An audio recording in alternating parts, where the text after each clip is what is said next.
Kita akan berbicara tentang pintu rizki yang dijelaskan oleh Allah Subhanahu wa taala dan Rasulnya sallallahu alaihi wasallam. Sebelumnya yang perlu kita pahami bahwa jatah rizki yang Allah Subhanahu wa taala berikan kepada hambanya, atau ketika Allah memberikan rizki kepada hambanya, Allah tidak berikan kepada mereka langsung banyak. Namun Allah Subhanahu wa taala memberikan rizki kepada hambanya secara bertahap, sedikit demi sedikit, dan itulah kondisi yang paling maslahat bagi kehidupan manusia. Allah menggambarkan hal ini di surat Asy-Syura ayat 27.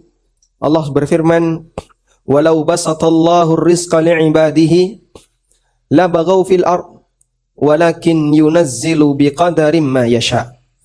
Andaikan aku lapangkan rizki yang aku berikan kepada para hambaku, andaikan Allah melapangkan rizkinya kepada hambanya seluas-luasnya, la baghaw fil ardi, tentu mereka akan bertindak melampaui batas di muka bumi. Mereka akan saling mendolimi. Walakin yunazzilu biqadarin ma yasha, namun Allah Subhanahu wa taala turunkan rizki kepada hambanya sesuai dengan kadar yang dikehendaki oleh Allah, dan itulah kondisi yang paling maslahat bagi para hambanya. Sebagaimana Allah menurunkan hujan, Allah memberikan hujan kepada kita serintik demi serintik, setahap demi setahap, tidak sebagaimana layaknya air terjun. Anda bisa bayangkan andaikan hujan dalam waktu setahun ditahan oleh Allah Subhanahu wa taala, kemudian Allah turunkan hujan setahun tadi dalam waktu hanya sehari saja. Sebagaimana layaknya air terjun. Mungkin kita tidak mendapatkan manfaat dari hujan itu, justru sebaliknya akan banyak sekali madarat yang bisa kita dapatkan. Seperti itulah bagaimana ilustrasi yang diberikan oleh Allah Subhanahu wa taala tentang bagaimana Allah memberikan rizki kepada hambanya.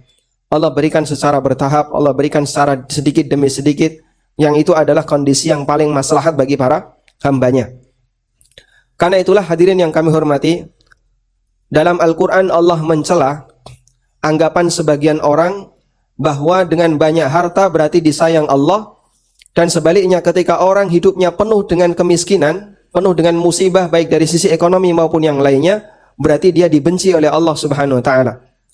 Allah berfirman, "Fa'ammal insanu idza mabtalahu rabbuhu fa'akramahu wa na'amahu fayaqulu rabbi akraman." Manusia itu berkomentar, idza mabtalahu rabbuh, ketika Allah memberikan ujian baginya, ketika Allah mengujinya, fa'akramahu wa na'amah, dengan Allah berikan banyak kenikmatan baginya. Fayaqulu, lalu dia berkomentar, rabbi akraman, Robku telah memuliakanku. Dia beranggapan bahwa ketika Allah memberikan rizki yang banyak kepadanya, Allah mudahkan dia dalam mencari dunia, berarti Allah telah mencintainya. Sebaliknya, wa amma idza mabtalahu faqadara alaihi rizqahu fayaqulu rabbi ahanan. Ketika Allah uji mereka, dengan Allah sempitkan rizkinya, terus dia berkomentar, rabbi ahanan, Allah Subhanahu wa taala telah menghinakanku.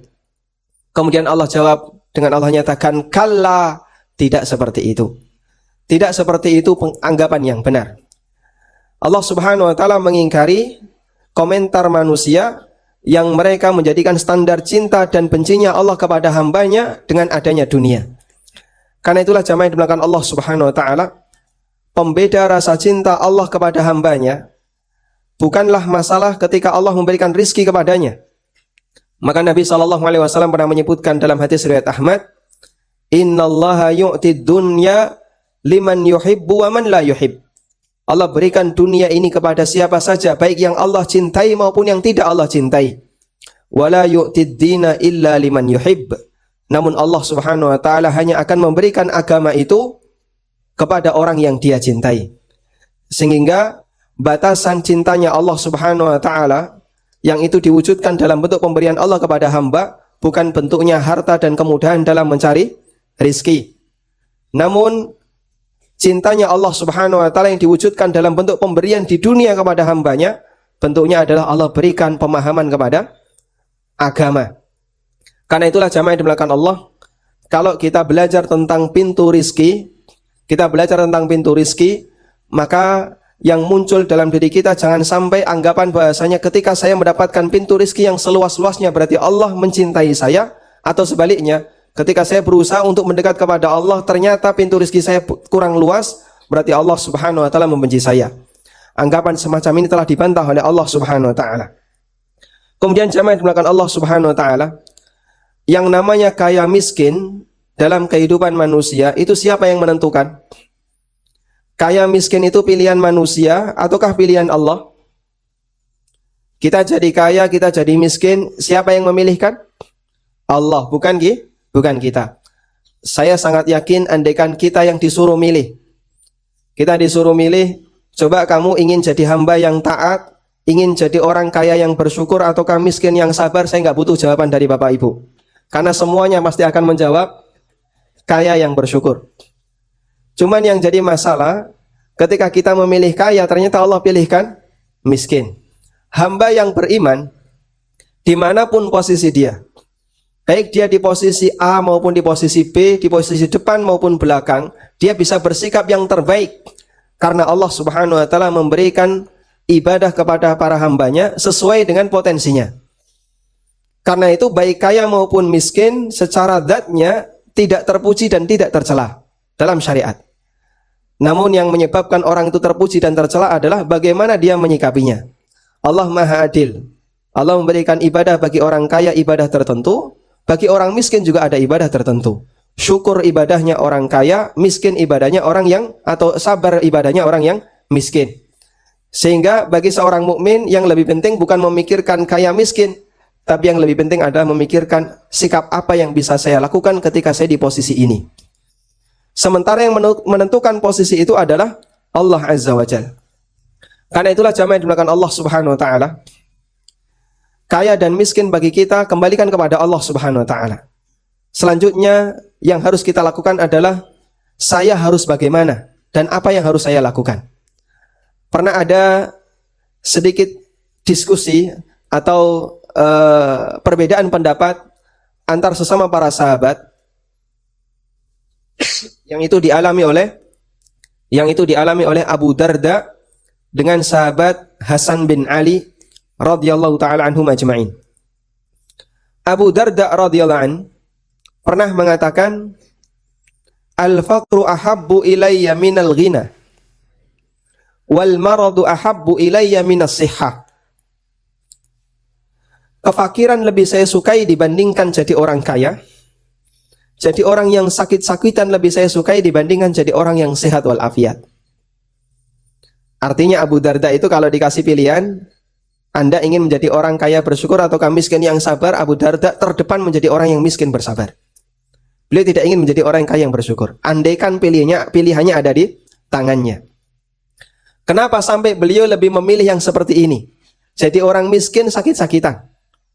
Kanginan dikit watuk, disentuh temannya wahing. Nanti kalau salaman bersin. Semuanya serba atau kehidupannya dipenuhi dengan penyakit. Kenapa Abu Darda lebih memilih seperti ini? Karena hadirin yang dimuliakan Allah Subhanahu wa taala, Allah memberikan ibadah kepada para hambanya itu berbeda-beda. Sebagaimana Allah memberi rizki kepada mereka. Allah membagikan amal ibadah kepada hambanya sebagaimana Allah membagikan rizki kepada hambanya. Imam Malik pernah mengatakan, innallaha qassamal a'mal kama qassamal arzak. Allah membagi amal untuk para hambanya sebagaimana Allah membagi rizki. Sehingga masing-masing diberi oleh Allah amal yang sesuai dengan potensinya, dan itu kalau dia jalani dengan baik akan bisa mengantarkannya menuju surga. Dan itu berbeda-beda antara satu hamba dengan hamba yang lain. Karena itu ada amal hamba yang dia lebih dominan di posisi syukur. Ada juga amal hamba yang lebih dominan di posisi sabar. Lalu Allah berikan sesuai dengan potensinya. Dan terkadang ada orang yang saking kenalnya dengan potensinya, sampai dia itu menentukan di posisi mana saya harus beramal. Sebagaimana yang dialami oleh Abu Darda. Jadi menurut Abu Darda, antara syukur dan sabar bagi beliau, saya lebih bisa menikmati kedekatan dengan Allah Subhanahu wa taala ketika saya sedang mendapatkan musibah. Ketika saya sedang bersabar. Waktu saya sakit, waktu saya miskin, waktu saya dapat musibah, ketika saya bersabar, serasa saya itu sangat dekat sekali dengan Allah. Kehidupan serasa sangat nikmat. lebih dekat dengan Allah, lebih banyak bermunajat dengan Allah karena beliau iringi dengan kesabaran. Dibandingkan ketika saya di posisi syukur, belum tentu ketika saya bersyukur saya bisa merasakan kelezatan untuk dekat dengan Allah Subhanahu wa taala. Karena itulah ketika Abu Darda mengenali hal ini, maka beliau menyatakan di posisi orang yang serba kekurangan sehingga saya bisa bersabar, lebih saya sukai dibandingkan ketika Allah memberikan saya semua kelebihan sehingga saya harus bersyukur. Karena saya lebih merasakan nikmat amal sabar dibandingkan amal syukur. Sebagaimana kita bisa mengenali potensi amal dohir. Ada di antara bapak ibu yang mungkin lebih suka sholat dibandingkan puasa. Saya mas kalau disuruh tahajud insya Allah kuat pak. Kalau disuruh sholat sunnah saya rajin. Tapi kalau disuruh puasa sehari saja ndase ngeluh, gak kuat. Juga ada sebaliknya, ada orang yang kalau disuruh tahajud, suruh bangun sebelum subuh pusing. Tapi kalau disuruh puasa sunnah rajin. Ada juga orang yang potensinya kalau disuruh sedekah gampang. Tapi kalau disuruh ngaji nggak mau. Masing-masing orang punya potensi yang berbeda-beda. Allah membagi amal kepada para hambanya sebagaimana Allah membagi rizki. Sebagaimana Allah membagi amal zahir, ada salat, zakat, puasa, sedekah, membaca Al-Quran, ikut kajian. Allah juga membagi amal batin untuk para hambanya. Karena itulah jamaah yang dimuliakan Allah, ketika Allah memilihkan Anda di posisi tertentu, misalnya Anda diposisikan oleh Allah Subhanahu wa taala sebagai orang yang membutuhkan, di posisi orang yang miskin, Anda tidak perlu bersedih, berarti bisa jadi potensi amal Anda di mana? Di sabar. Selanjutnya berusahalah untuk meniti potensi ini dengan baik. Semoga ini akan mengantarkan Anda menuju surganya Allah Subhanahu wa taala. Karena itulah ketika Abu Darda menyatakan demikian, dikritik oleh Hasan bin Ali radhiyallahu anhu. Siapa Hasan bin Ali? Cucu Rasulullah sallallahu alaihi wasallam. Hasan bin Ali mengatakan, rahimallahu Aba Darda. Semoga Allah merahmati Abu Darda. Amma ana, kalau menurut saya pribadi, manittakala ila khairi ikhtiyarillahi lahu lam yatamanna syai'a. Siapa yang pasrah terhadap pilihan terbaik yang Allah berikan untuknya, maka dia tidak akan berangan-angan untuk mendapatkan sesuatu yang tidak dia miliki. Makanya ketika Allah posisikan Anda di kanan, jangan berharap untuk mengambil yang kiri. Allah posisikan Anda di belakang, jangan terlalu berharap untuk ke depan. Masing-masing manusia punya posisi yang berbeda-beda. Ini teori yang luar biasa, agar kita itu tidak iri dengan pemberian yang diberikan oleh Allah Subhanahu wa taala kepada orang lain yang tidak Allah berikan kepada kita. Kenapa orang itu kayaknya kajiannya kurang, ya? Salatnya biasa saja tapi Allah mudahkan dia dalam bekerja. Karirnya lebih cepat dibandingkan saya. Sementara saya yang sudah lama bekerja kok utangnya semakin bertambah. Misalnya ya. Anda ingat, bisa jadi Allah Subhanahu wa taala memberikan Anda posisi seperti ini karena Anda memang orang yang berpotensi dalam bersabar. Wajah-wajah penyabar ya. Dibandingkan ketika dia dikasih kelebihan oleh Allah Subhanahu wa taala, justru bisa jadi dia tidak bisa bersyukur. Maka Allah Subhanahu wa taala kondisikan hambanya sesuai dengan apa yang paling maslahat baginya. Kemudian yang perlu kita ingat hadirin yang kami hormati, Nabi Sallallahu Alaihi Wasallam adalah manusia yang menjadi pemimpin bagi para orang yang penyabar. Dan beliau juga sekaligus pemimpin bagi orang yang bersyukur. Makanya sekali lagi baik sabar maupun syukur ini berimbang. Allah jadikan Nabi Muhammad SAW pemimpin bagi orang yang bersyukur, pemimpin juga bagi orang yang bersabar. Beliau pernah sholat sampai hatta tawarraqa damah, sampai kakinya bengkak.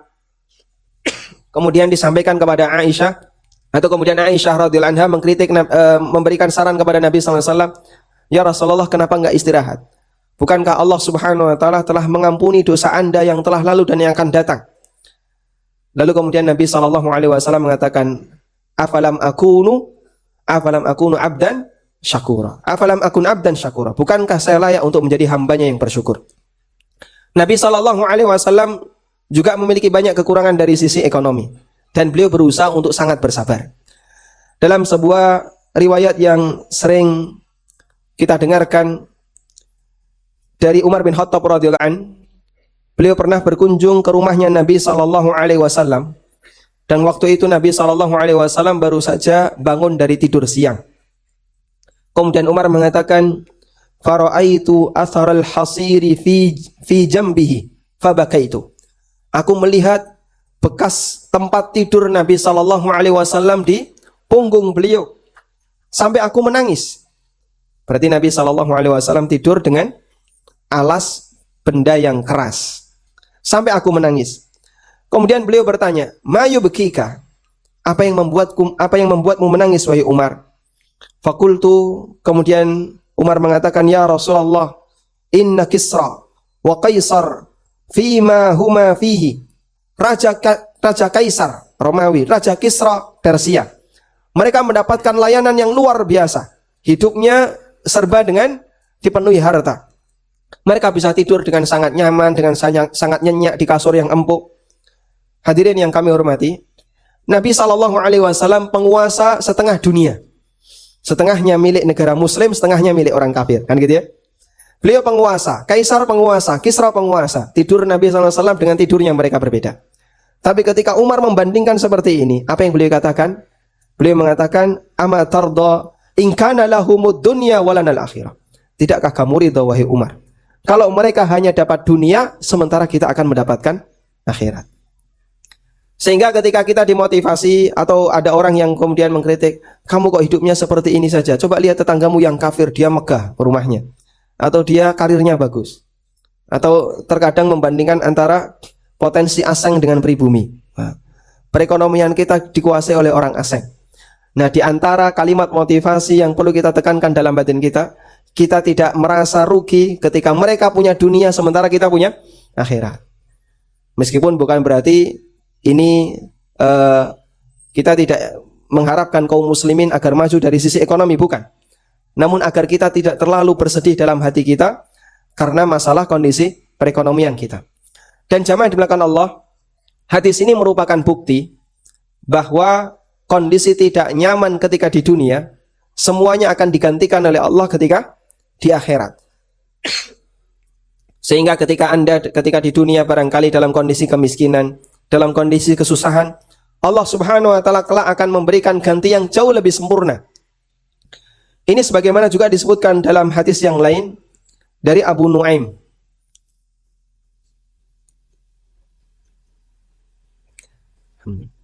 Dari sahabat Abu Hurairah radhiyallahu anhu, beliau mengatakan, "Dakhaltu 'ala an-nabi sallallahu alaihi wasallam wa huwa yusalli." Aku menemui Rasulullah sallallahu alaihi wasallam dan ketika itu beliau sedang salat jalisan dalam posisi duduk. Fakultu, kemudian aku bertanya, "Ya Rasulullah, innaka tusalli jalisan, ma asabaka?" Ya Rasulullah, Anda salat dengan kondisi duduk, apakah Anda sakit? Apa jawab Nabi sallallahu alaihi wasallam? "Al-ju' ya Abu Hurairah." Lapar, wahai Abu Hurairah. Pernah Anda merasakan lapar sampai nggak bisa bangun? Kita tidak pernah melakukannya. Ini pernah dilakukan oleh Nabi Sallallahu Alaihi Wasallam.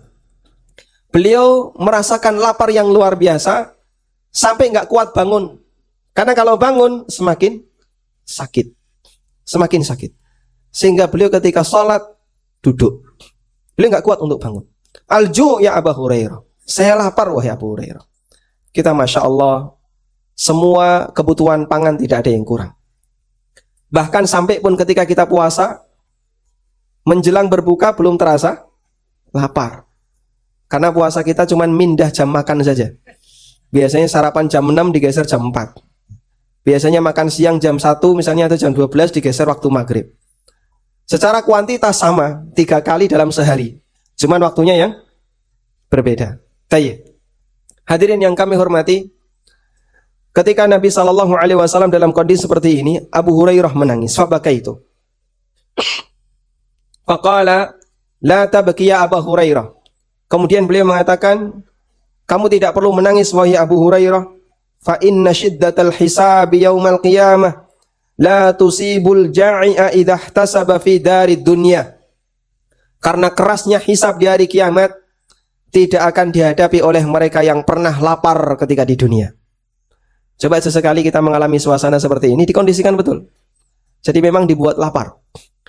Semoga ketika kita dalam kondisi seperti ini, dan itu sambil puasa ya, mungkin sahurnya sedikit ya, kemudian ketika berbuka juga tidak berlebihan. Kita dalam kondisi lapar dengan harapan ikhtisab, Semoga Allah Subhanahu wa taala memberikan pahala terhadap apa yang kita lakukan. Dan ini kata Nabi sallallahu alaihi wasallam, salah satu di antara keutamanya adalah Allah Subhanahu wa taala akan hindarkan dirinya dari syiddatul hisab yaumal qiyamah, kerasnya hisab di hari kiamat.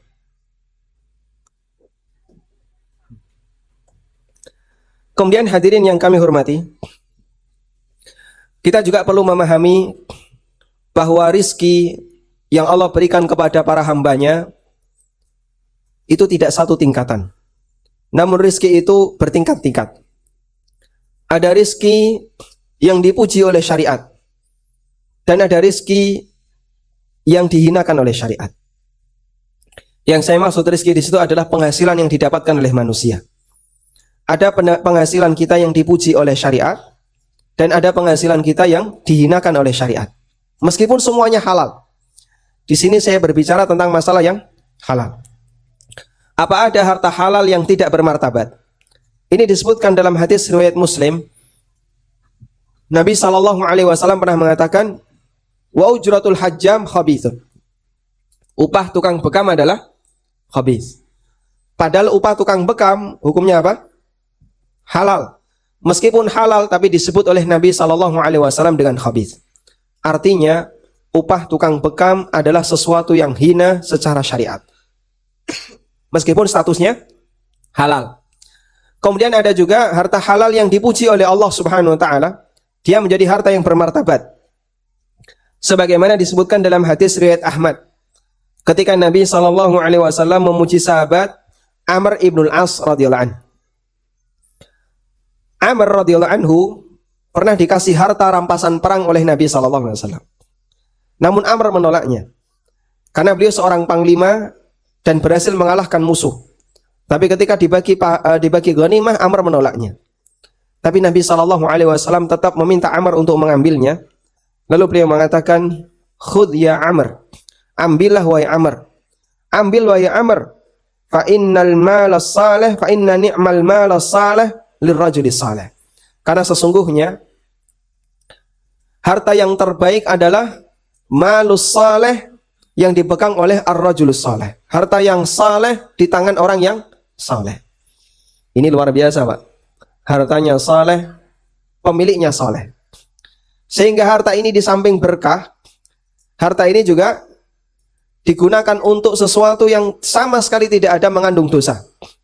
Karena pemiliknya orang yang saleh. Itulah harta yang dinilai bermartabat oleh Nabi sallallahu alaihi wasallam. Tayyib.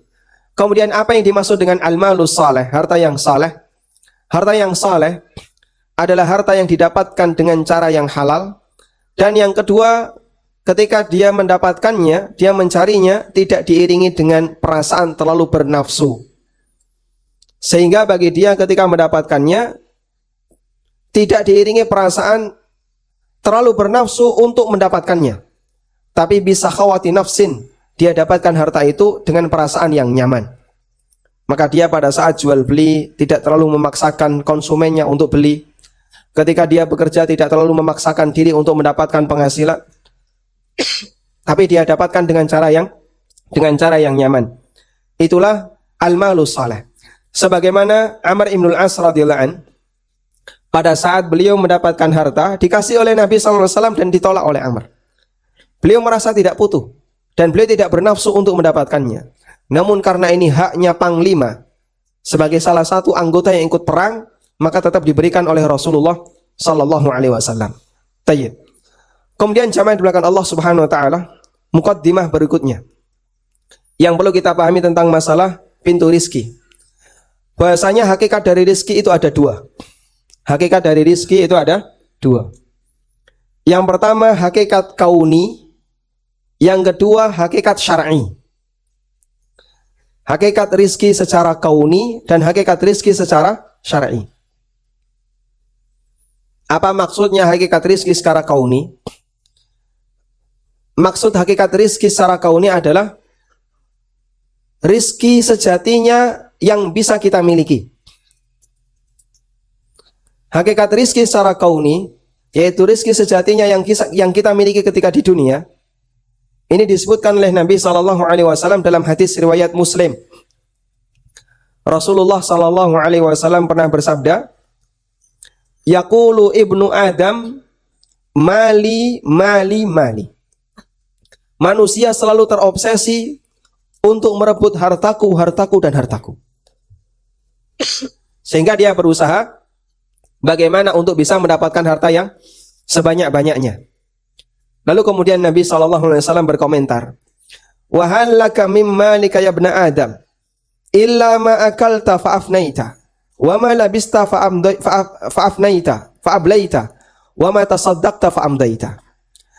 Kemudian Nabi SAW mengatakan, hakikat dari hartamu itu, wahai manusia, adalah apa yang kamu makan sampai habis, yang kamu pakai sampai rusak, dan yang kamu sedekahkan sehingga abadi ketika di hari kiamat. Sehingga apa yang kamu kumpulkan belum tentu menjadi jatah rizkimu. Baik, yang dimaksud hakikat kauni dari rizki, hakikat kauni maksudnya adalah rizki kita yang sebenarnya ketika di dunia, itu adalah apa yang memberi manfaat kita secara fisik, dan apa yang memberi manfaat kepada kita ketika di hari kiamat. Yaitu apa yang kita makan sampai habis, yang kita pakai sampai rusak, dan yang kita sedekahkan. Sementara yang kita kumpulkan, apakah pasti jadi jatah rezeki kita? Belum tentu. Meskipun kita yang memilikinya, kita yang mengumpulkannya, tapi ketika itu bukan kita yang memanfaatkannya, berarti orang lain yang mendapatkannya. Berarti itu jatah rezeki orang lain. Ada orang misalnya punya 5 rumah. Tidak akan mungkin dalam waktu semalam dia akan tidur di 5 rumah ini. Kepalanya tidur di rumah yang ujung sana, tangannya tidur di rumah yang sebelah kanan, sebelah kiri, kakinya yang di sebelah situ. Tidak akan mungkin itu terjadi. Yang mungkin terjadi, dia hanya akan tidur di satu kamar tempat dia istirahat ketika dia malam itu. Meskipun 5 rumah ini siapa memilikinya? Orang ini. Namun karena dia tidak memanfaatkannya, maka bisa jadi pembantunya yang memanfaatkannya, orang lain yang menikmatinya. Karena itulah jamaah yang dimuliakan Allah Subhanahu wa taala, rizki kita yang sebenarnya adalah apa yang kita konsumsi, apa yang kita gunakan, apa yang memberi manfaat bagi fisik kita. Sementara yang kita kumpulkan, sekali lagi secara kauni belum tentu menjadi jatah rezeki kita. Makanya sangat mengherankan kalau sampai ada orang yang berusaha mengejar sesuatu yang haram, padahal belum tentu dia yang akan memanfaatkannya. Sementara bisa dipastikan dia nanti akan dihisab oleh Allah Subhanahu wa taala, karena dia yang mengusahakannya. Karena itulah jamaah yang dimuliakan Allah, Anda sebagai kepala rumah tangga yang bekerja untuk mencari harta, Anda yang akan dihisab. Istri Anda, anak-anak, mereka menikmatinya. Mereka mendapatkan rizki itu dari Anda. Allah memberikan rizki kepada mereka melalui Anda. Tayyib, Anda mengumpulkannya, Anda yang akan dihisab. Sehingga lakukanlah kewaspadaan. Jangan sampai upaya kita dalam mengumpulkannya justru membuat kita celaka ketika di akhirat, sementara belum tentu saya yang memanfaatkannya. Bisa jadi orang lain. Inilah hakikat kauni dari rizki. Sehingga apapun yang kita kumpulkan, yang mampu kita makan hanya sekian, yang mampu kita gunakan hanya sekian. Sisanya yang kita kumpulkan, kita tidak bisa menggunakannya sama sekali. Tayyib.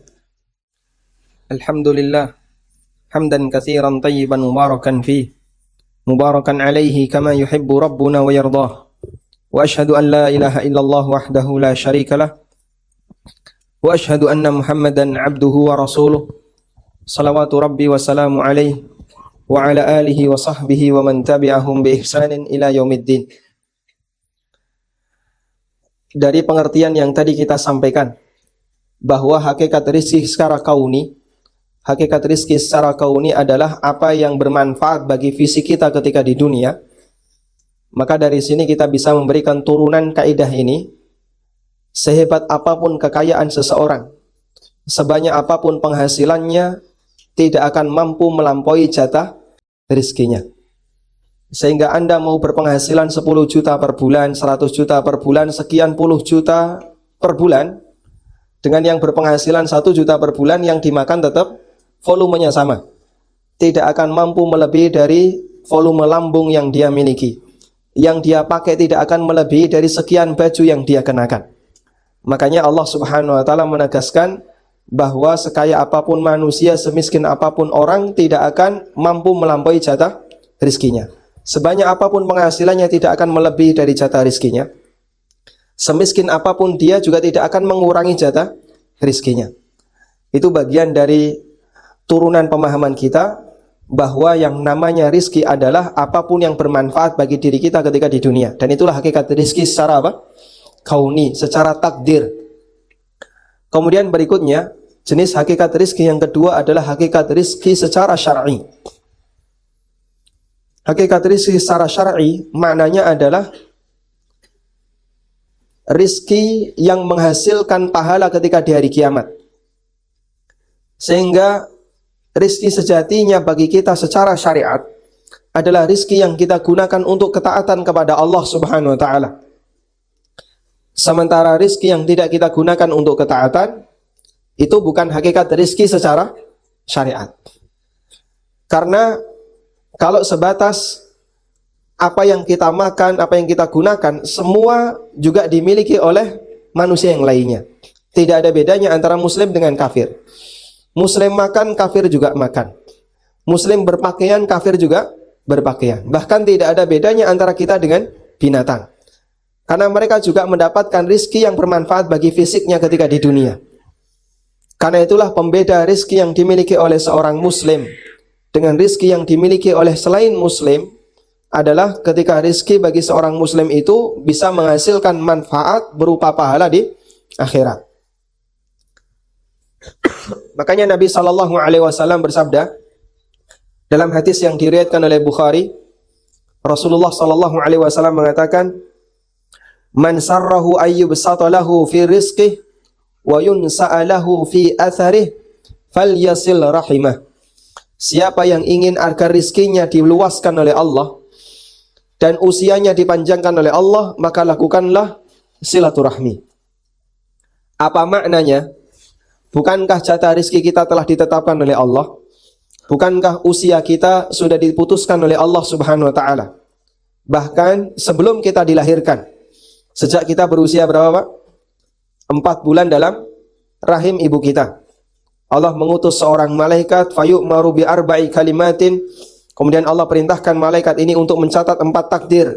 Bikatbi rizqihi wa ajalihi wa syaqiyun am sa'id. Allah catat takdir rizkinya, takdir ajalnya, dan takdir apakah dia nanti menjadi orang yang bahagia ataukah jadi orang yang celaka. Berarti jatah rizki kita telah diputuskan, usia kita juga sudah diputuskan. Lalu kenapa di situ ada amal yang dia bisa memperbanyak jatah rizki kita dan menambah usia kita? Jawabannya, dalam hal ini ada perbedaan pendapat di antara para ulama. Ada dua pendekatan yang mereka sampaikan. Pendapat yang pertama atau pendekatan yang pertama, bahwa yang dimaksud bertambahnya rizki dan bertambahnya usia di sini adalah bertambah secara kauni, bertambah dari sisi takdir. Artinya terjadi perubahan takdir. Loh, kok bisa terjadi perubahan takdir? Karena takdir Allah Subhanahu wa ta'ala itu ada takdir yang bisa memungkinkan mengalami perubahan, dan ada takdir qat'i yang sama sekali tidak akan mengalami perubahan, yang diistilahkan oleh para ulama dengan takdir mu'allaq dan takdir mubrom. Takdir mu'allaq adalah takdir yang digantungkan dengan kondisi tertentu. Takdir mubrom adalah takdir yang sudah final, tidak akan mengalami perubahan. Takdir mu'allaq itu diketahui oleh sebagian makhluk, sehingga kapan kita meninggal, yang tahu tidak hanya Allah Subhanahu wa ta'ala. Ada satu makhluk yang tahu kapan kita meninggal. Siapa beliau? Malaikat yang mencatat takdir usia kita, sehingga dia tidak mutlak rahasia Allah. Karena itulah takdir ini belum final menurut pendapat sebagian ulama. Karena ada sebagian makhluk yang tahu, yaitu malaikat yang diperintahkan untuk mencatatnya. Dan inilah takdir mu'allaq. Sehingga hadis tentang silaturahmi yang bisa menambah usia, menambah rizki, itu dikaitkan dengan takdir mu'allaq. Di mana Allah Subhanahu wa ta'ala memerintahkan malaikat, misalnya, catat untuk fulan usianya 30 tahun. Berhubung dia rajin silaturahmi, rajin melakukan ketaatan, kemudian Allah Subhanahu wa ta'ala perintahkan kepada malaikat, tambahkan usianya menjadi 90 tahun. Bonusnya lebih banyak dibandingkan takdir asalnya. Dan bisa saja itu terjadi. Namun ini tidak mengubah takdir mubrom yang ada di Lauhul Mahfuz, yang tidak ada yang tahu kecuali Allah Subhanahu wa ta'ala. Dia mahfuz, terjaga, terjaga dalam arti tidak ada satupun makhluk yang tahu dan terjaga dari perubahan. Semuanya dicatat dalam Lauhul Mahfuz. Ini pendapat yang pertama. Kemudian pendapat yang kedua, bahwa makna silaturahmi menambah usia dan menambah rizki, itu bukan menambah dari sisi kauni, bukan dalam arti mengubah takdir. Namun maknanya adalah silaturahmi adalah ibadah, ketaatan yang dilakukan oleh seorang hamba. Dan ketika dia harus mengeluarkan modal, dia harus membutuhkan waktu tertentu, mengeluarkan waktu, meluangkan waktu yang dia gunakan untuk silaturahmi. Itulah hakikat dari rizki dan hakikat dari usia yang bermanfaat baginya kelak di hari kiamat. Makanya ketika ada kalimat Allah membukakan pintu rizki baginya yang seluas-luasnya, berdasarkan pendapat yang kedua ini, maknanya adalah Allah jadikan hartanya itu berkah untuk ketaatan bagi kaum muslimin dan ketaatan bagi keluarganya serta dirinya. Sehingga dari situ ulama memahami, kalau kita membaca beberapa ayat yang menyebutkan tentang janji Allah rizki kalian akan bertambah, akan membuka pintu rizki kalian, itu maknanya adalah ketaatan kepada Allah. Karena hakikat rizki bagi seorang muslim adalah ketika rizki itu bisa mendatangkan pahala ketika di hari kiamat. Misalnya kita menjumpai ayat siapa yang rajin istighfar akan dibukakan rizkinya. Karena ketika kita dermimil istighfar, Anda rajin mengucapkan astagfirullah, astagfirullah, astagfirullah, rajin membaca kalimat istighfar, maka berarti waktu kita manfaatkan untuk sesuatu yang berpahala. Ketika itu butuh modal dalam bentuk Anda harus makan, Anda harus perlu energi, kemudian Anda harus keluarkan harta, maka harta yang Anda gunakan berubah menjadi ibadah kepada Allah Subhanahu wa taala. Itulah hakikat dari pintu rizki menurut pendapat yang kedua. Karena itu jamaah yang dimuliakan Allah, beberapa literatur yang menyebutkan pintu rizki ada sekian amal dan seterusnya. Intinya adalah semua ketaatan kepada Allah itulah rizki. Karena rizki bagi seorang muslim adalah apa yang bisa mendatangkan pahala baginya. Seperti diantaranya beristighfar. Di sini kita akan sebutkan ada 6 amalan yang bisa mendatangkan rizki. Di antaranya adalah istighfar. Sebagaimana janji Allah di surat Nuh, "Faqultu astaghfiru rabbakum innahu kana ghaffara yursilis samaa'a 'alaikum midrara wa yumtidkum bi amwalin wa banina wa yaj'al lakum jannatin wa yaj'al lakum anhara." Nuh menasihatkan kepada kaumnya, "Istaghfiru rabbakum, rajinlah istighfar kepada Rabb kalian, innahu kana ghaffara." Sesungguhnya dia zat yang maha pengampun. Kemudian Allah sebutkan beberapa janjinya. Yursilis samaa'a 'alaikum midrara. Allah akan turunkan hujan yang lebat untuk kalian. Wa yumtidkum bi amwalin wa banin. Kemudian Allah akan lapangkan harta kalian dan Allah akan berikan banyak keturunan untuk kalian. Bagi mereka yang rajin istighfar. Namun sekali lagi kalau ini dipahami dari sisi makna yang kedua tadi, maka hakikat dari istighfar yang bisa mendatangkan rezeki maksudnya adalah ketaatan yang kita lakukan itulah rizki yang mendatangkan amal saleh. Kemudian diantaranya juga adalah silaturahim. Seperti dalam hadis yang tadi kita singgung, Nabi SAW mengatakan, "Man sarrahu ayyubsata lahu fi rizqih wa yunsa'alahu fi atharih falyasil rahimah." Siapa yang ingin agar rizkinya dibentangkan, rizkinya ditambah oleh Allah dan usianya ditambah oleh Allah, maka lakukan silaturahmi. Karena silaturahmi itu ketaatan. Makanya jamaah dimuliakan Allah, Anda kalau ngobrol dengan kawan Anda, atau sebelumnya, apa yang dimaksud dengan silaturahmi? Kata Al-Qadhi Iyad, salah seorang ulama bermadzhab Syafi'iyah, dan pernyataan beliau juga yang jadi rujukan para ulama yang lainnya, silaturahmi, ar-rahim artinya adalah rahim ibu kita. Dan semua yang ada di atas kita. Maka silaturahmi adalah menyambung hubungan rahim. Siapa yang dulu masih satu rahim dengan kita, mereka adalah yang diperintahkan untuk kita lestarikan hubungannya dengan kita. Dan di situ ada rahim yang jauh, ada rahim yang dekat. Rahim yang dekat semua mahram kita, itu rahim yang dekat. Rahim yang jauh adalah keluarga yang bukan mahram kita. Dan hak rahim yang dekat lebih kuat dibandingkan hak rahim yang jauh. Sementara kalau kawan kerja atau siapapun dia tidak punya hubungan rahim dengan kita, sehingga ketika kita berkunjung ke rumahnya, ini jangan disebut silaturahmi.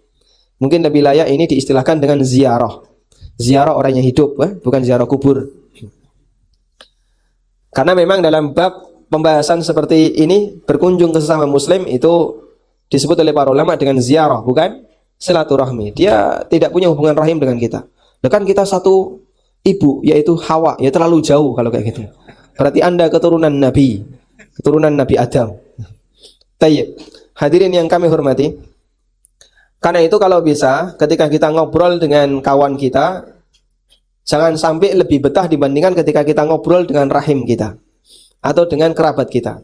Kadang ada orang dengan saudaranya atau dengan kerabatnya, dengan orang-orang yang berada di dekatnya itu tertutup, nggak suka ngobrol dengan mereka. Kebersamaan dia dengan keluarganya lebih sedikit dibandingkan kebersamaan dia dengan kawannya atau orang lain yang tidak ada hubungan rahim dengannya. Padahal ketika Anda memiliki waktu kebersamaan dengan keluarga, baik kerabat dekat maupun jauh, itu bagian dari amal saleh. Karena kita diperintahkan untuk nyambung silaturahmi. Kemudian di antara makna yang lain atau amal yang lain yang bisa memperbanyak rizki adalah memperbanyak sedekah.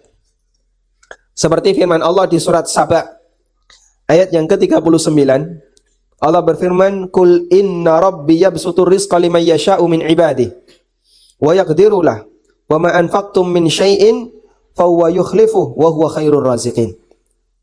Sampaikanlah kepada hambaku, sesungguhnya Rabbku melapangkan dan menyempitkan rizkinya kepada hambanya sesuai dengan apa yang dia kehendaki. Ketika Allah menjelaskan ini, kemudian Allah lanjutkan ayat tadi dengan mengatakan, "Wa ma anfaqtum min syai'in fa huwa yukhlifuhu." Apapun yang kalian infakkan nanti akan diganti oleh Allah Subhanahu wa taala. Di awal Allah berbicara tentang masalah rizki, di akhir ayat Allah berbicara tentang motivasi untuk sedekah. Semua akan digantikan oleh Allah. Artinya, sedekah yang kita keluarkan ini di antara amal yang menentukan janji di awal. Kalau kalian ingin janji yang baik, rezeki kalian dilapangkan oleh Allah, maka perbanyaklah melakukan perintah di akhir. Tayyib. Misalnya ada seorang guru yang dia menyampaikan kepada muridnya, masalah nilai itu urusan saya. Silahkan kerjakan ujian sebaik mungkin. Kalimatnya seperti itu ya. Berarti kalau ingin nilai yang banyak, maka berusahalah untuk mengerjakan ujian sebaik mungkin. Masalah rizki Allah Subhanahu wa taala yang ngatur. Perbanyaklah infak dan akan aku ganti. Berarti kalau ingin mendapatkan rizki yang banyak, perbanyaklah untuk sedekah. Tayyib. Ada at-talazum, korelasi antara apa yang disebutkan di awal ayat dengan yang di akhir ayat. Namun kalau kemudian kita pahami sebagaimana tafsir yang kedua, bahwa hakikat rizki bagi hamba adalah apa yang bisa mendatangkan pahala. Sehingga makna sedekah di sini menambah rizki, maksudnya adalah semua uang yang kita keluarkan untuk infak, untuk sedekah, itulah hakikat dari rizki secara syar'i.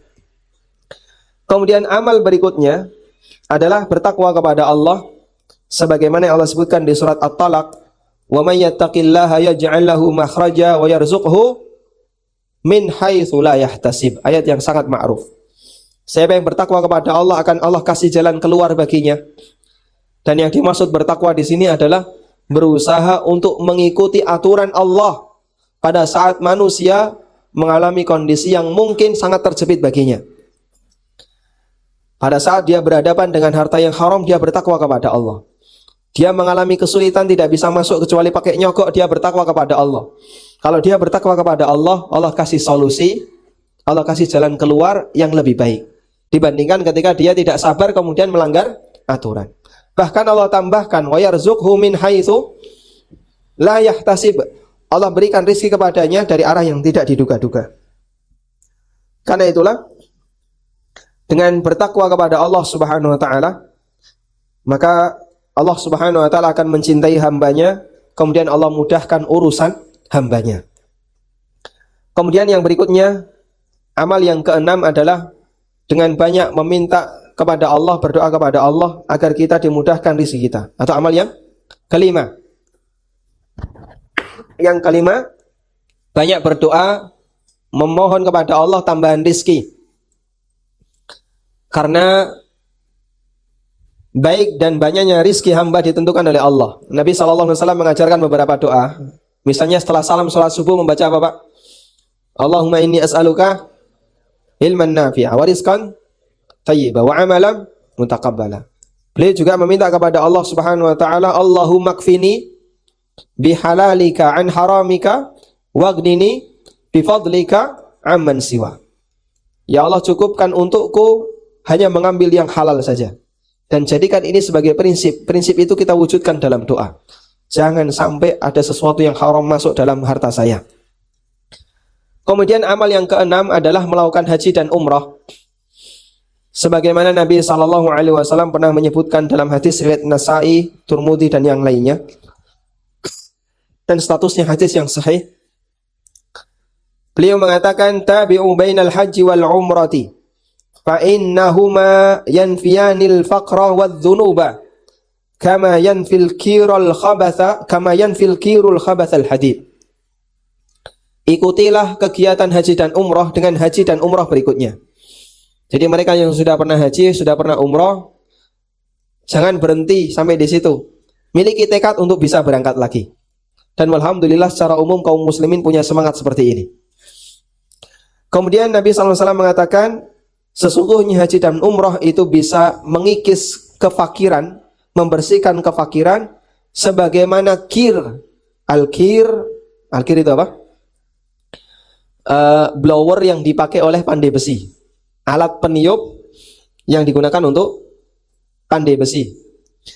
Sebagaimana al-kir, alat peniup pandai besi yang kemudian ketika disemburkan keluar api, ya, bisa membersihkan khabath al-hadid, bisa membersihkan karat yang ada dalam besi. Sehingga beliau membuat perumpamaan untuk bisa mengikis kefakiran dalam diri manusia, lakukanlah ibadah haji dan umrah. Tayyib.